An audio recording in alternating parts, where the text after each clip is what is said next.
নমস্কার বন্ধুরা, Bengali food and ব্লগের নতুন একটি রেসিপিতে তোমাদেরকে স্বাগত জানাই। আজকে আমরা তৈরি করব পোস্ত দিয়ে নারকেল চিংড়ি। তো চলো যা যা লাগবে দেখিয়ে দিই। নিয়েছি এখানে চিংড়ি মাছের শুধু এখানে আমরা মাথাটা ফেলে রেখেছি। এদিকে আছে আদা কাঁচা লঙ্কা বাটা, এখানে আছে ফোড়নের মশলা, জিরে, লবঙ্গ, এলাচ, দারচিনি, শুকনো লঙ্কা, এখানে আছে পোস্ত বাটা, নারকেল বাটা, লবণ, সমস্ত গুঁড়ো মশলা, সর্ষের তেল। এদিকে আমাদের কড়াই গরম বসিয়ে দিয়েছি, কড়াই দিয়ে দেব পরিমাণ মতন সর্ষের তেল। তেল আমাদের এদিকে গরম হোক, ততক্ষণে আমরা ওদিকে আমাদের এই যে চিংড়ি মাছটা আছে, চিংড়ি মাছে নুন হলুদ মাখিয়ে নেব। দিয়ে দিচ্ছি পরিমাণ মতো লবণ, আর দিয়ে দেব হলুদ গুঁড়ো। দিয়ে এটাকে ভালো করে আমরা মেখে নিচ্ছি। আর দিয়ে কিন্তু দেখো আমাদের তেলও গরম হয়ে গেছে। তো এবার এক এক করে আমরা এর মধ্যে চিংড়ি মাছগুলো ছেড়ে দেবো।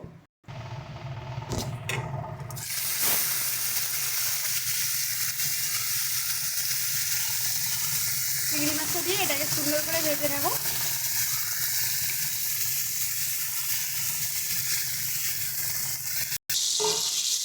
দেখো চিংড়ি মাছগুলো কিন্তু একদম সুন্দর মতো আমাদের ভাজা হয়ে গেছে। তো চলো এবার এটাকে আমরা নামিয়ে নেব। এই রেসিপিটার জন্য কিন্তু আমাদের এরকম মাঝারি সাইজের চিংড়ি মাছ লাগবে, একদম ছোটো চিংড়ি মাছ হলে হবে না। ভালো করে মাছটাকে ভেজে তুলে নিচ্ছি। চিংড়ি মাছটা তুলে নিয়েছি, তুলে আবার দিয়ে দিচ্ছি পরিমাণ মতন তেল। দেখো তেল আমাদের গরম হয়ে গেছে। এবারে এই যে গোটা মশলাগুলো, এগুলো আমরা ফোড়ন দিয়ে দিচ্ছি। একই সাথে দিয়ে দেবো আমরা বাটা মশলা, কাঁচা লঙ্কা বাটা, আদা বাটা,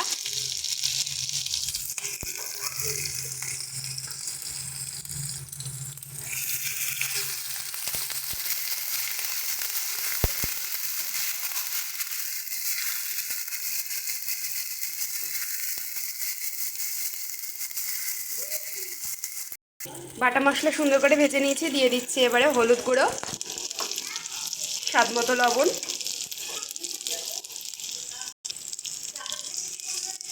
চলো ভালো করে এবার এটাকে আমরা মিশিয়ে দিচ্ছি।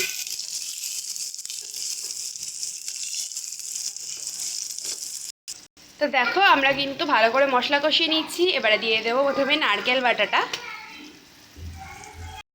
আর একই সাথে দিয়ে দেবো পোস্ত বাটাটা।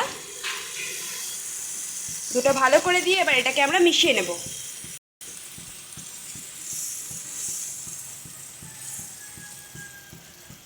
সুন্দর করে একটা গ্রেভি তৈরি করব।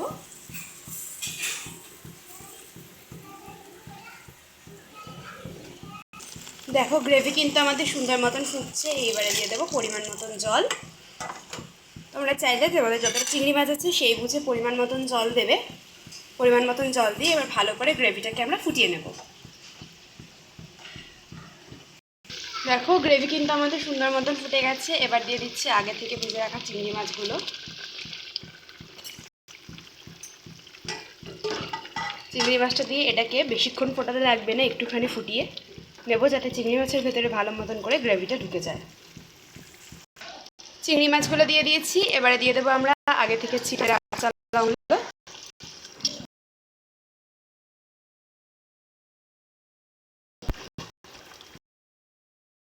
দিয়ে দিচ্ছি সানরাইজের শাহি গরম মশলা, যা যে কোনো রান্নায় আলাদা স্বাদ এনে দেয়। তো চলো রেডি হয়ে গেছে আজকের আমাদের রেসিপি। এবার এটাকে আমরা সার্ভ। তো দেখো তৈরি হয়ে গেছে আজকে আমাদের পোস্ত দিয়ে নারকেল চিংড়ি। ভিডিও ভালো লাগলে অবশ্যই একটু লাইক কমেন্ট শেয়ার করে দেবে। আর এরকম সমস্ত ভিডিও পেতে গেলে অবশ্যই আমাদের চ্যানেলটা সাবস্ক্রাইব করে দিয়ে পাশে থাকা বেল আইকনে ক্লিক করে নোটিফিকেশন অন করে দেবে। ধন্যবাদ সকলকে।